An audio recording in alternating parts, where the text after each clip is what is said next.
Hello students, आज हम लोग फोर्स को आगे बढ़ाएंगे। फ्री बॉडी डायग्राम में हम लोग देख चुके थे कि जो फोर्स बॉडी पे काम करता है पहले उसको मेंशन कर लेना है। उसके बाद अगर ऊपर नीचे एक्सेलरेशन नहीं है या लेफ़्ट राइट, मतलब एक्स के अलॉन्ग एक्सेलरेशन नहीं है, वाई के अलॉन्ग नहीं है, तो हम लोग उसको बैलेंस कर सकते हैं। यहाँ पर एक आदमी रस्सी से लटका हुआ है और उस पर कुछ अपना वज़न दे रहा है, जिसके चलते उसमें टेंशन प्रोड्यूस हो रहा है। लेकिन यहाँ पे एक वेइंग मशीन है, जिसको कि वज़न करने वाला मशीन भी बोलते हैं। तो इस पे जो रीडिंग है वो किस बात पे डिपेंड करता है?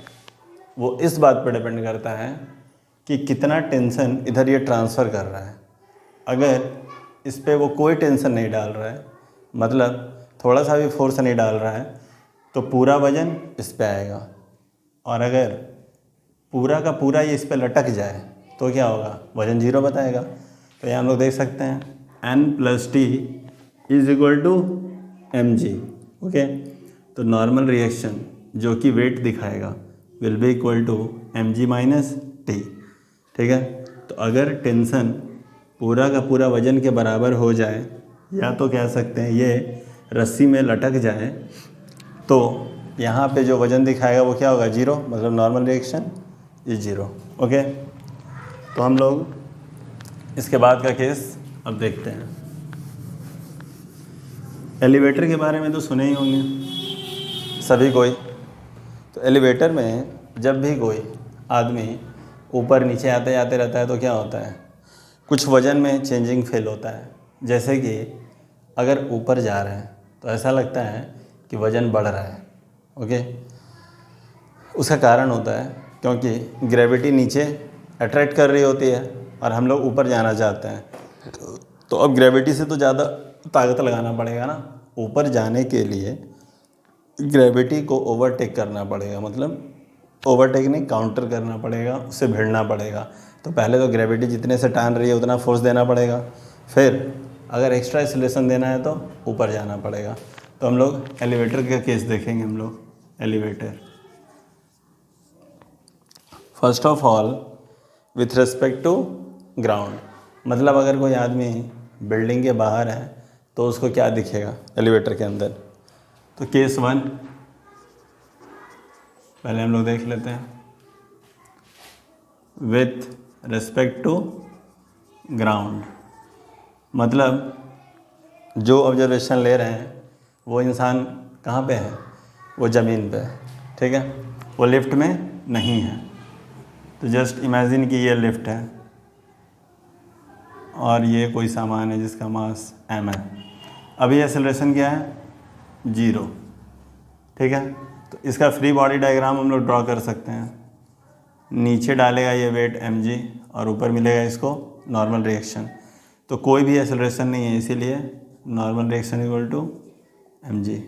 केस टू, सेकेंड केस कुछ ऐसा है कि बॉडी जो है, बॉडी नहीं, ये लिफ्ट है एलिवेटर। अब एलिवेटर ऊपर जाएगी। ओके, तो एलिवेटर जब ऊपर जाएगी, when A is upward,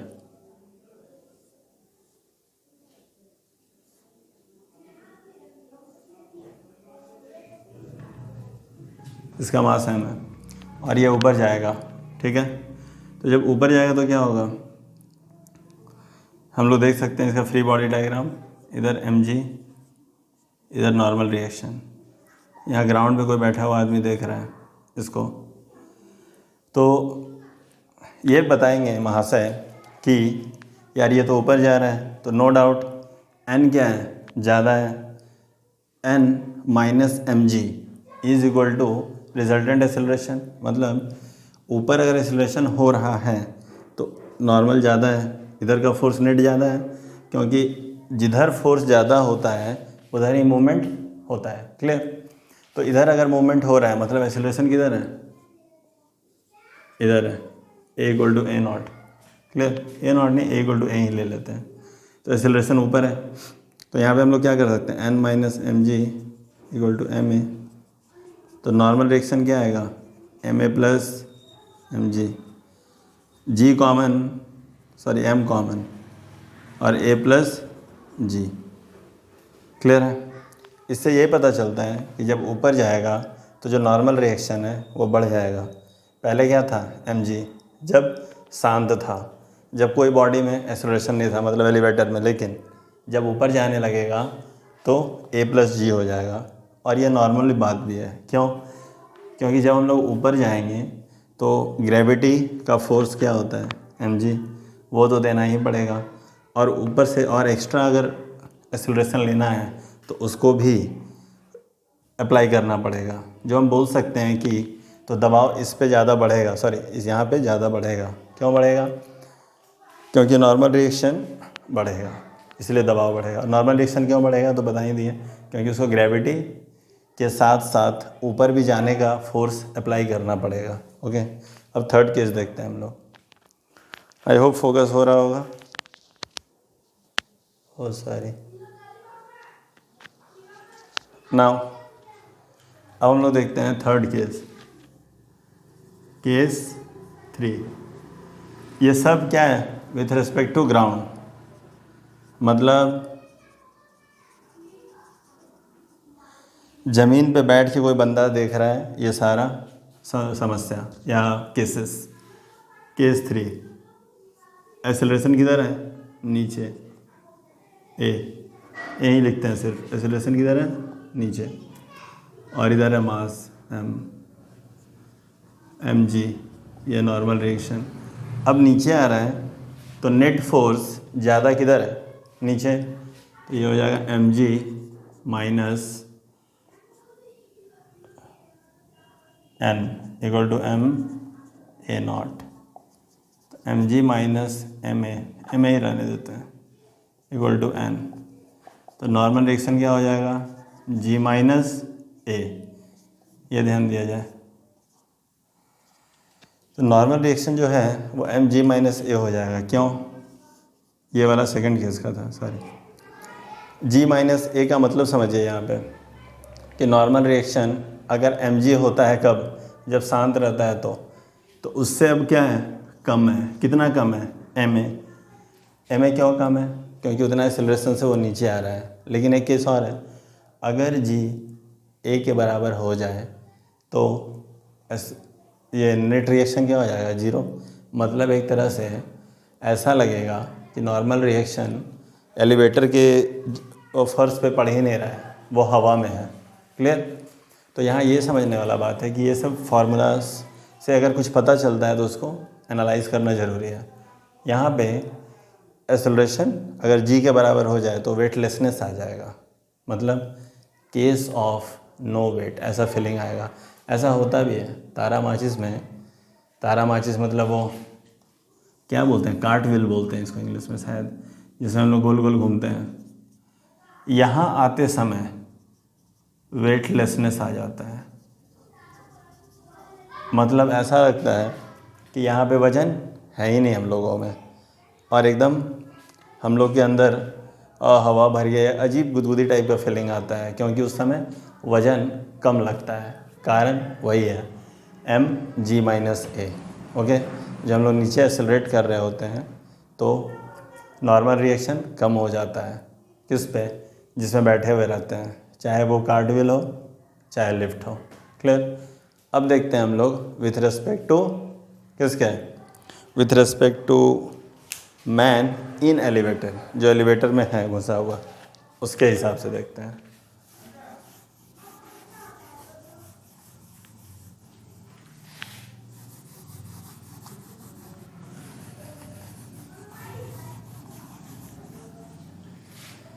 with respect to change, with respect to अब क्या है? एलिवेटर। अब एलिवेटर में कोई इंसान आ गया, वो देख रहा है कि भाई ये तो सामने ही है, रेस्ट में ही है, चेंज हो नहीं रहा है, और सच में चेंज हो नहीं रहा है। तो अगर कोई एक्सेलरेशन नहीं है तो स्यूडो फोर्स लगेगा नहीं, तो ये केस सेम रहेगा। इधर रहेगा एम जी और एक्सेलरेशन जीरो है, तो इसीलिए अगर स्यूडो फोर्स लगाएंगे भी अपोजिट साइड में, अपोजिट साइड क्या लगाएंगे नहीं, जब एक्सेलरेशन नहीं है तो स्यूडो फोर्स नहीं लगाते हैं। अच्छा, स्यूडो फोर्स लगाते हैं क्यों हम लोग? स्यूडो फोर्स लगाते हैं ताकि उसको हम लोग इनर्शियल फ्रेम ऑफ रेफरेंस में चेंज कर सकें। मतलब ऐसा लगे कि कोई स्थिर होके, कोई एक जगह शांत होकर ऑब्जर्वेशन ले रहा है। मतलब ऐसा फीलिंग नहीं आए कि वो तो खुद एक्सेलरेशन में है, वो क्या लेगा सही ऑब्जर्वेशन। तो इसीलिए हम लोग क्या करते हैं, हम लोग उसको स्यूडो फोर्स लगा देते हैं और मान लेते हैं कि रिलैक्स है। ठीक है, सपोज ये तो ठीक है, ऐसा ही हो गया कि कोई आदमी को कुछ आता नहीं है, इन 2 मिनट के लिए उसको कुछ 2-4 क्वेश्चन बता दिया गया जिससे लगे कि उसको आता है। ठीक है, नाउ ये m है, नीचे mg है, तो यहाँ पे तो एक्सेलरेशन 0 है। सो सीधे बोल सकते हैं mg इक्वल टू n, काम ख़त्म। केस 2, ये सब क्या है विथ रिस्पेक्ट टू एलिवेटर। अब यहाँ जो आदमी है वो देखेगा क्या, एक्सेलरेशन किधर हो रहा है, ऊपर, a इक्वल टू ए, तो a इक्वल टू a0 ही ले लेते हैं, थोड़ा अलग लगेगा पिछले बार से।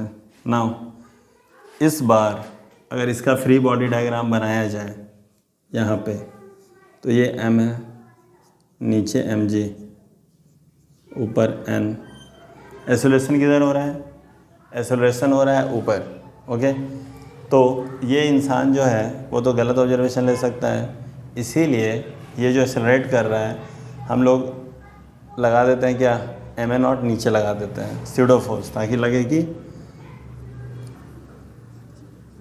ताकि ऐसा लगे कि इनर्शियल फ्रेम ऑफ रेफरेंस से ऑब्जर्वेशन लिया गया है, mg ma। नाउ से ma0 normal reaction equal to mg plus ma0, mg plus a0। ऐसा क्यों हुआ समझ में आ रहा होगा। तो वही बात, ऊपर जाएगा तो उसको अपने वेट के साथ साथ एक्स्ट्रा फोर्स ma0 क्या है, वो फोर्स है जो ऊपर ले आने में मदद करता है, तो उसको भी हम लोग काउंट करेंगे।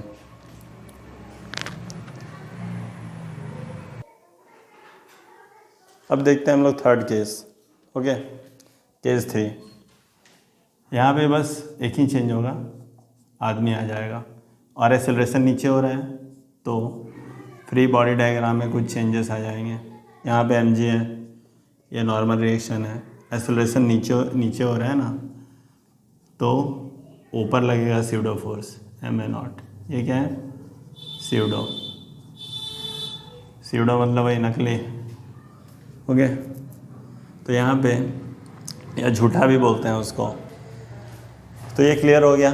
तो n plus ma0 equal to mg, क्योंकि मोशन को बैलेंस मान के चलते हैं, एक बार स्यूडो फोर्स लग जाए तो ma0 plus n equal to mg। तो नॉर्मल रिएक्शन निकालना ज़रूरी है, क्यों, वो एक आइडिया देता है कि बॉडी जब मोशन में है तो उसका वेट पे क्या असर पड़ रहा है। ओके, चेंजेस ही तो हम लोग पढ़ते हैं कि क्या चेंजेस होता है कोई भी मोशन में या कोई भी इमोशन में, या इमोशन नहीं, मोशन ही काफ़ी है। तो यहाँ पे g माइनस a0, तो इसका मतलब क्या हुआ, वही केस, अगर g a0 के बराबर हो जाए, a0 g के बराबर हो जाए, तो नॉर्मल रिएक्शन 0 हो जाएगा। मतलब बंदे को ऐसा लगेगा कि उसका पैर हवा में है, क्योंकि वो एक तरह से टच ही नहीं कर रहा होगा, लिफ्ट जा रहा है जी से, और ठीक है, लिफ्ट जी से जा रहा है तो मतलब उतना ही से जा रहा है जितना एक्सेलरेशन ग्रेविटी का है, नीचे ही जा रहा है ना, हाँ नीचे जा रहा है। तो अगर a0 g के बराबर हो जाए, मतलब लिफ्ट के गिरने का स्पीड अगर g के बराबर हो जाए, तो क्या होगा, हवा में पैर रहेगा एक तरह से और कोई रिएक्शन उसको मिलेगा नहीं। Clear, this is clear. Now see, एक और केस है। अब हम लोग टी या टेंशन का इंट्रोडक्शन करेंगे। टेंशन होता क्या है, तनाव मतलब वही रस्सी में जो होता है उसी को तनाव बोलते हैं। तो रस्सी किससे कनेक्टेड रहना चाहिए, कोई भी सोर्स से जहाँ पे वजन हो, जहाँ पे कुछ उस पर दबाव पड़े, ठीक है, और उसी से हम लोग इक्वेशन बनाना शुरू करेंगे। सपोज 2 मास है, क्लियर, कितना मास है, 2 मास, इसमें कुछ नहीं समझना है, मास के साथ जो होगा उसमें समझना है। ये M1, ये M2, ये रस्सी से कनेक्टेड है भाई साहब दोनों, इधर कोई बंदा इसको टान रहा है। तो जब इधर टान रहा है तो इसमें पहले ढीला था, पहले बोल सकते हैं ऐसा था, M2 कुछ भी ऐसे, M1 लूज। जब इस पर फोर्स पड़ता है तो ये क्या हो जाता है, टाइट। तो अब हम लोग बोल सकते हैं कि जब ये फोर्स से टानने लगा तो इसमें एक एक्सेलरेशन प्रोड्यूस हुआ, क्लियर। इसमें जब एक्सेलरेशन प्रोड्यूस हुआ तो क्या हुआ, इक्वेशन बनना शुरू होगा। मतलब इधर फोर्स है, इधर टेंशन है, और इधर मूव कर रही है बॉडी, एक्सेलरेशन किधर है, राइट। तो इसमें कोई शक नहीं कि फोर्स ज़्यादा है, तो फोर्स और टेंशन इस पे कौन कौन काम कर रहा है। M1 को अलग करके हम लोग देख सकते हैं, FBD, इसको क्या बोलते हैं, FBD, फ्री बॉडी डायग्राम। ये हो गया F, ठीक है, इधर हो गया T, बॉडी किधर जा रहा है, इधर, ओके, वेट लेट मी सी, गुड गुड फोकसिंग। तो इधर जा रहा है तो A होगा इस साइड, तो F minus T equal to M1 A, clear. अच्छा एक बात तो यहाँ क्लियर है ना कि दोनों का एक्सेलरेशन सेम होगा, उसमें कोई डाउट नहीं होना चाहिए, क्यों, दोनों कंबाइंड बॉडी है। नाउ यहाँ पे लेकिन M2 का देखिए आप लोग, M2 को जो टेंशन ले रहा है, M2 इतना जो टेंशन ले रहा है उसके बदौलत वो A से आगे बढ़ रहा है, मतलब T equal to M2 A, clear. तो यहाँ पे T इक्वल टू M2 है और यहाँ minus T equal to M1 है, ये 2 इक्वेशन है। तो हम लोग इसको सॉल्व कर सकते हैं, कैसे, ये देखिए, यहाँ T की जगह क्या रख दें, M2 है, या दोनों को ऐड कर सकते हैं।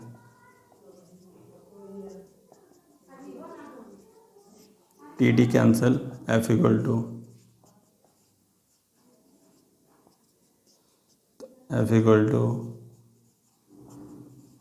A into this, F by this equal to A, clear हुआ। Total force by total mass is equal to acceleration, जो नॉर्मल फार्मूला है, कुछ भी इसमें अलग नहीं है, नया नहीं है। जैसे हम लोग क्या निकालते हैं, acceleration equal to force by mass, तो वही है, ओके।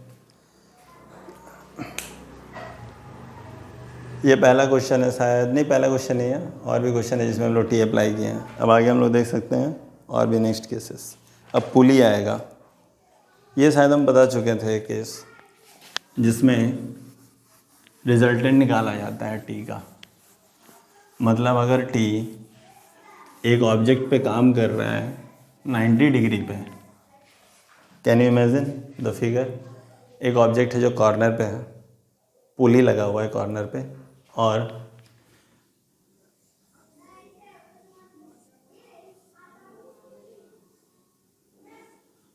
ये होता है ना,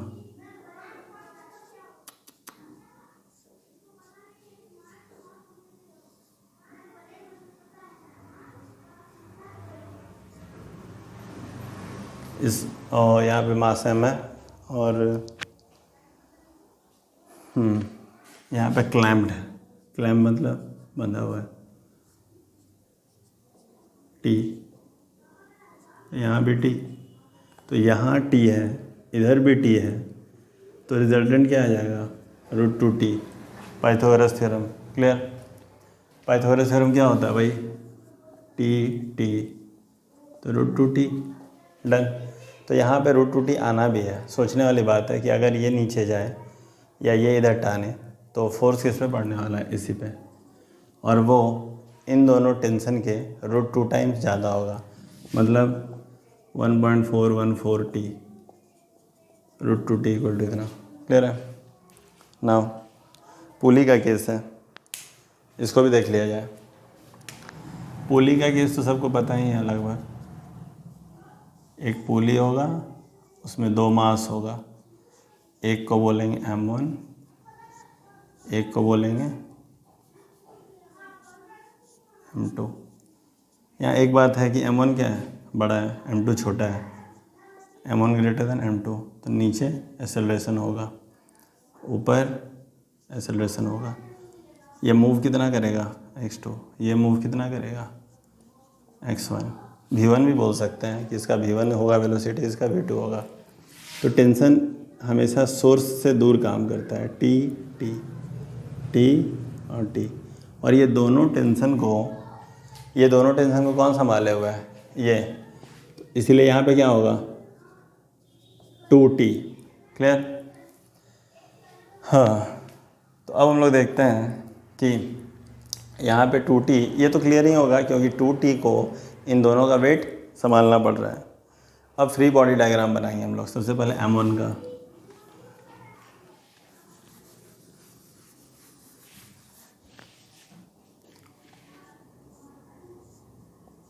M1 नीचे क्या काम कर रहा है, M1G, ऊपर टेंशन, लेकिन बॉडी जा किधर रही है, A इक्वल टू कुछ भी A1। तो M1G ज़्यादा है, M1G minus T equal to M1 A1। Now यहाँ पे M2 का देख लेते हैं हम लोग, FBD ऑफ M2।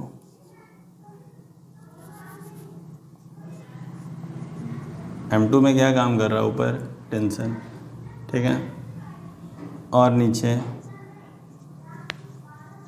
M2G।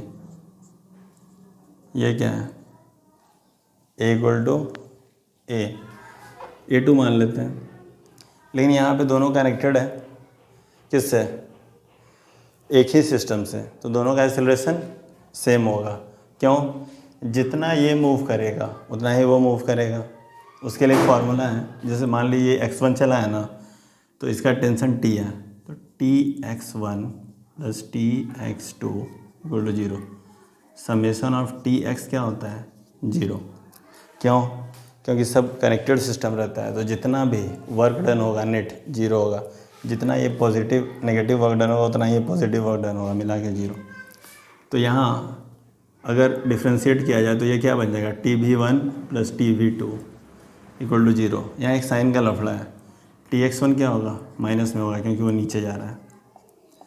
फिर और एक बार डिफ्रेंशिएट करेंगे तो Ta1 plus Ta2 equal to 0। अब यहाँ देखिए Ta2 equal to Ta1, Tt cut जाएगा, A2 इक्वल टू A1, मतलब सेम है एक्सेलरेशन। तो यहाँ पे एक इक्वेशन, ये दूसरा इक्वेशन यहाँ बनाते हैं हम लोग। M2 ऊपर जा रहा है तो टेंशन ज़्यादा हुआ, किससे, M2G से। अगर नहीं होता तो टेंशन उसको ऊपर खींच नहीं पाता। तो यहाँ हो जाएगा T minus M2G equal to M2 A2 same है, दिमाग में ये बात रखना है, 2। इन दोनों को सॉल्व करते हैं हम लोग, तो क्या होगा, T और T कैंसिल, एडिंग 1 और 2 दिख रहा है।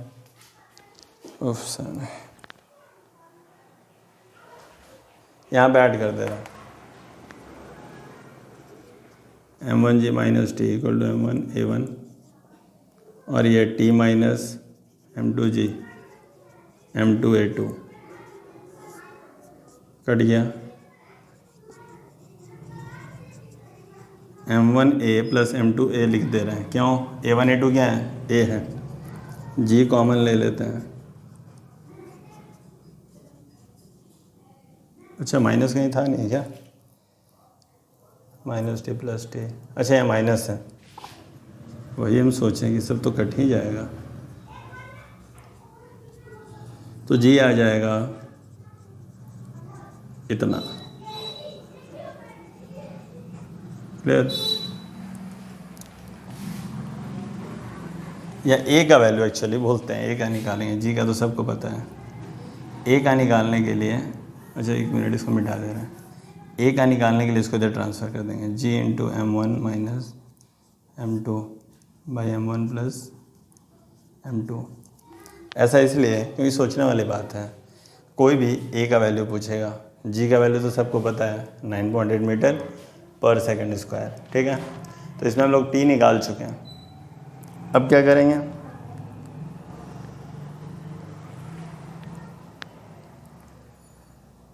अब ए के बाद टी निकालेंगे। तो टी कैसे निकालेंगे, सिंपल है, कोई भी एक फार्मूला में डाल देंगे, यहाँ टी है, यहाँ से निकाल लेंगे, देखते हैं। चलिए सब मिटाइए।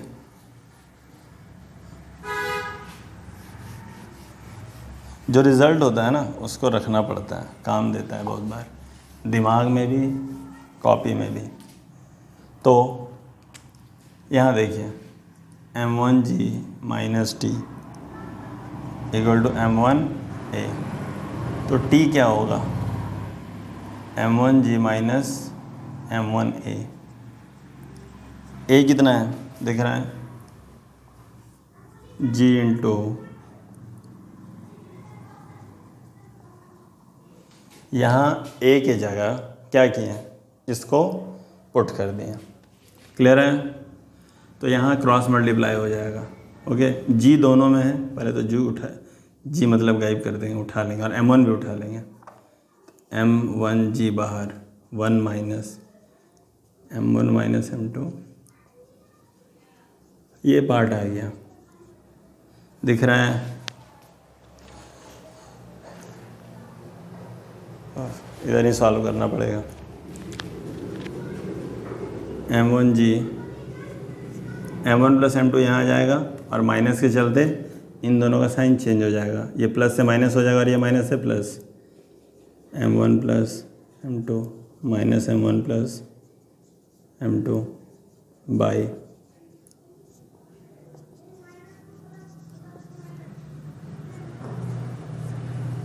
2M2 बाई इतना।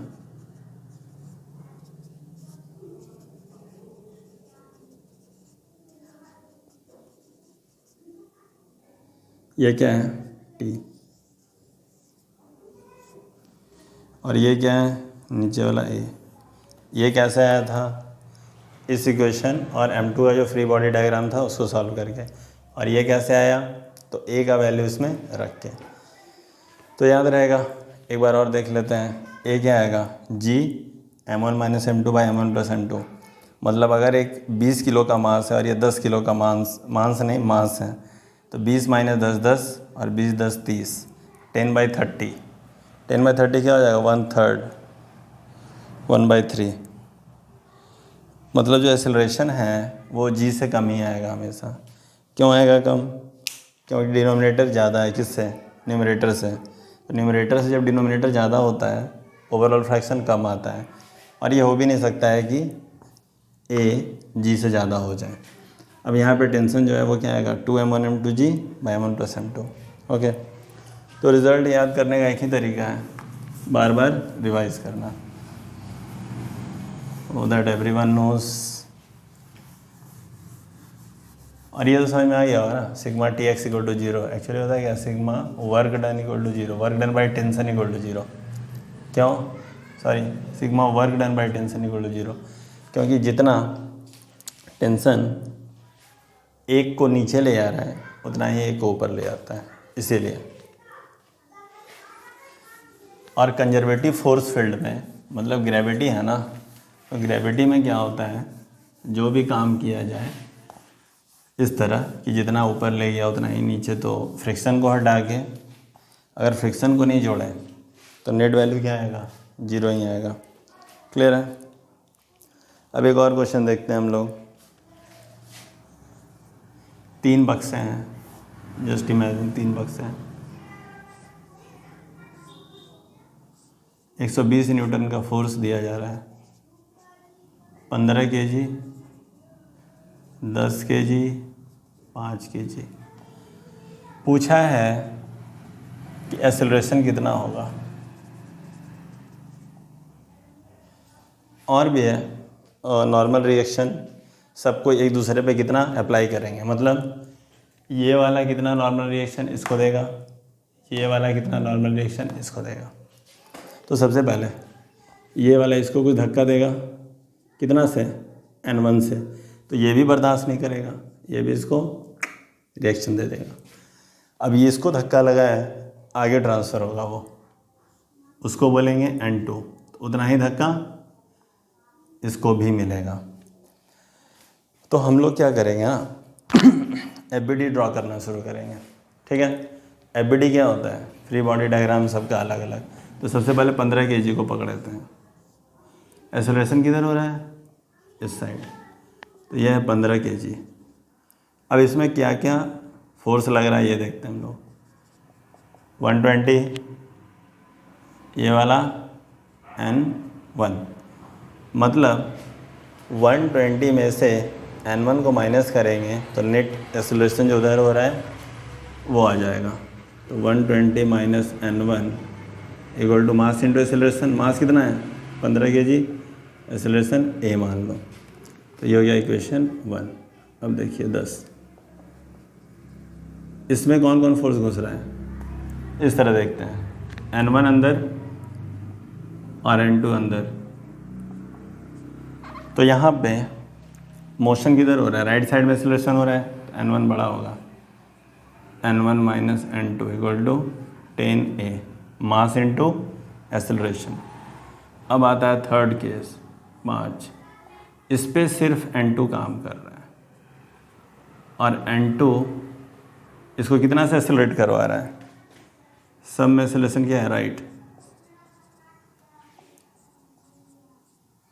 तो N2 equal to 5 into A, ये हो गया एक्सेलरेशन।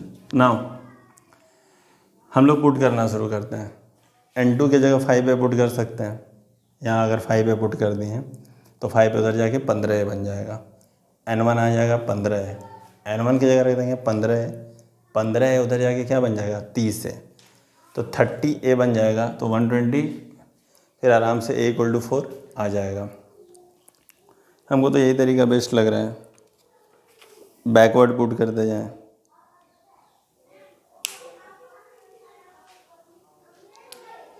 करते हैं इसको, बैकवर्ड ही पुट करते हैं। इसमें इक्वेशन 2 है, इक्वेशन 3 है, इसमें पुट करते हैं। N1 माइनस N2 हो जाएगा 5A, 10A, N1 कितना आएगा 15A, उधर चला जाएगा। अब N1 को इसमें पुट करते हैं,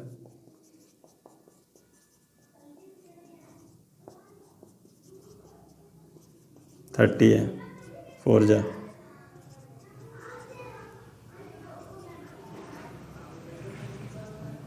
पर सेकेंड स्क्वायर, क्लियर है।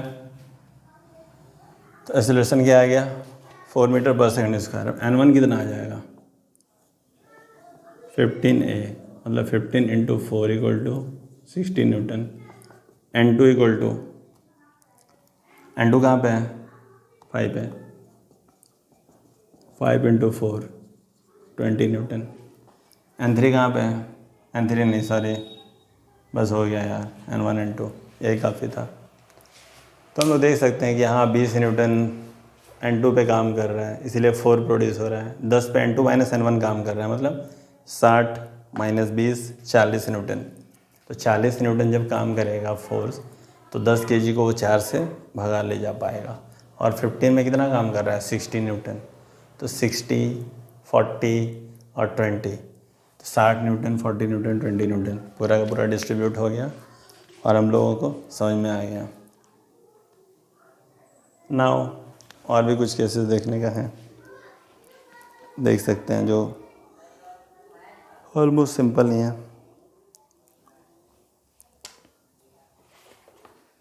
Hold on, I should rub this.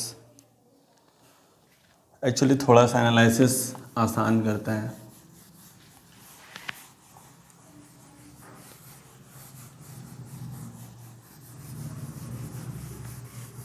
Oh God,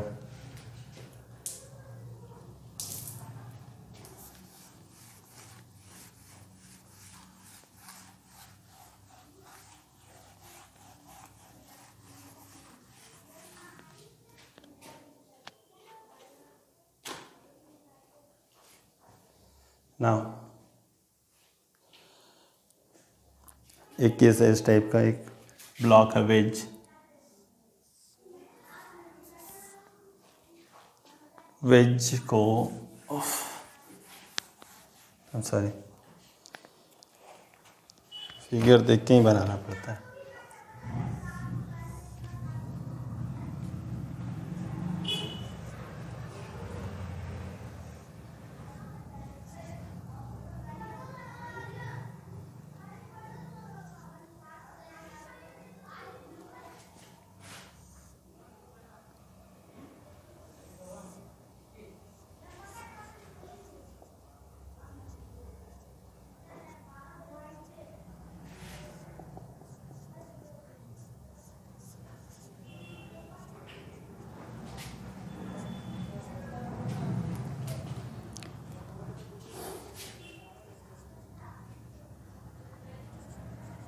M2 क्या है, M1 से बड़ा है, ठीक है।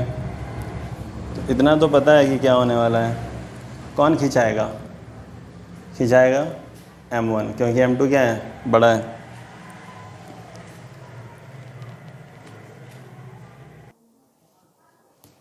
आई होप फोकस हो रहा है, बार बार फोकस पे ध्यान जाता है। तो एफबीडी बनाते हैं M1 M2 का। निकालना क्या है कि दोनों का नॉर्मल रिएक्शन क्या है और दोनों पे क्या एक्सेलरेशन कुछ काम करेगा। तो A1 A2 find A1 A2 N1 and N2। मतलब समझ रहे हैं आप लोग, A1 किसके लिए, इसके लिए, और N1 किसके लिए, इसके लिए, और A2 और N2 इसके लिए। हमको लगता है इतना करने की ज़रूरत है। सी, तो इसका फ्री बॉडी डायग्राम बनाते हैं M2 का। यहाँ पे जो दिख रहा है ना टेंशन T, और यहाँ जो दिख रहा है T T और ये T, ये सब एक दूसरे को क्या करेगा, कैंसिल आउट कर देगा, ठीक है। तो इस पे कोई असर नहीं पड़ने वाला है, किस पे, M2 पे। लेकिन M1 पे दिख रहा है कि असर पड़ेगा। इसका तो नॉर्मल रिएक्शन क्या हो जाएगा, M2G N2 और A2 0। क्यों, क्योंकि नेट फोर्स कुछ है ही नहीं। अब इसका देख लेते हैं M1 यहाँ M1G, यहाँ नॉर्मल रिएक्शन, यहाँ टेंशन। तो एक्सेलरेशन किधर हो रहा है, इधर। नॉर्मल रिएक्शन क्या है, 1 है, सॉरी है, फर्स्ट बॉडी है इसीलिए A1। तो normal reaction equal to M1G। क्यों, क्योंकि फोर्स बैलेंस है, ऊपर नीचे कुछ भी मूवमेंट नहीं हो रहा है। तो N1 इक्वल टू mg, यहाँ पे T equal to M1A, acceleration equal to T by M1। T कितना है, F। क्यों, क्योंकि जो फोर्स यहाँ ये बंदा लगाया था ना, उसी के चलते वहाँ पे T जनरेट हुआ था। ओके, और भी बहुत सारे एग्जांपल मिलेंगे इस टाइप के। सब में फ्री बॉडी डायग्राम बनाना है और फिर उसी तरह चेक करते जाना है। जैसे फॉर एग्जांपल एक और बना के दिखा देते हैं यहाँ पे, सेकंड केस। इसमें क्या है, एक बॉडी है इस तरह, उफ गॉड, M1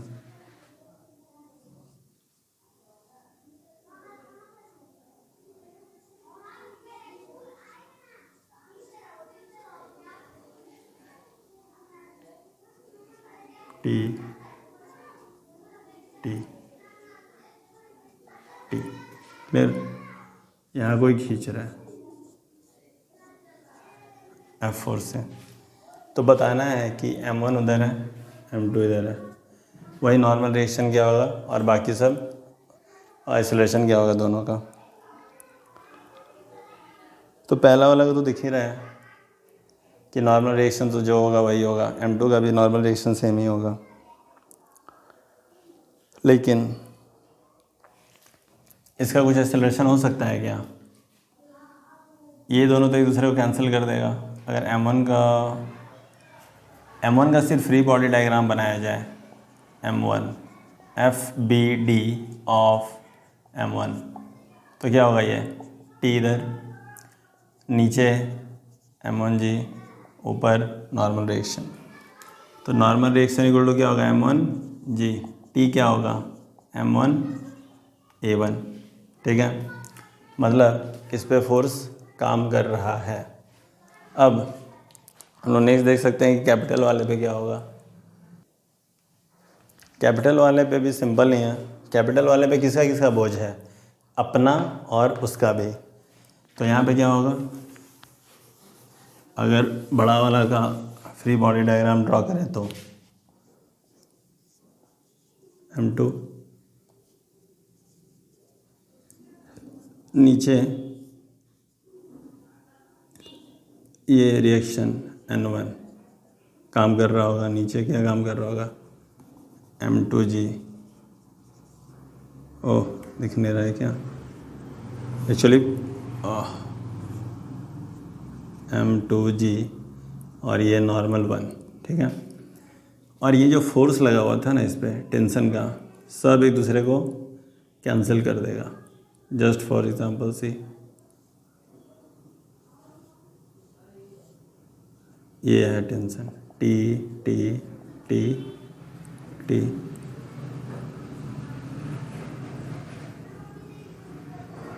दिख रहा है सबको? नहीं दिख रहा तो फिर से ही बना देते हैं। ये है टेंशन, यहाँ भी टेंशन, तो ये दोनों टेंशन एक दूसरे को कैंसिल कर देगा, ये दोनों और ये दोनों। तो कोई भी फोर्स इधर रहेगा नहीं खींचने के लिए। तो क्या बोल सकते हैं, एक तरह से नॉर्मल रिएक्शन जो ऊपर इसको मिलेगा N2, वो किसके बराबर होगा N1 और M2G। N1 है क्या, मास 1 का वजन, M1G प्लस M2G। यहाँ तो हम लोग ऐसे भी बता सकते हैं कि ये उतना ही दबाव देगा जितना इसके ऊपर खुद दबाव रहेगा, और वो दबाव क्या है M1 प्लस M2। क्लियर? एक सेकंड,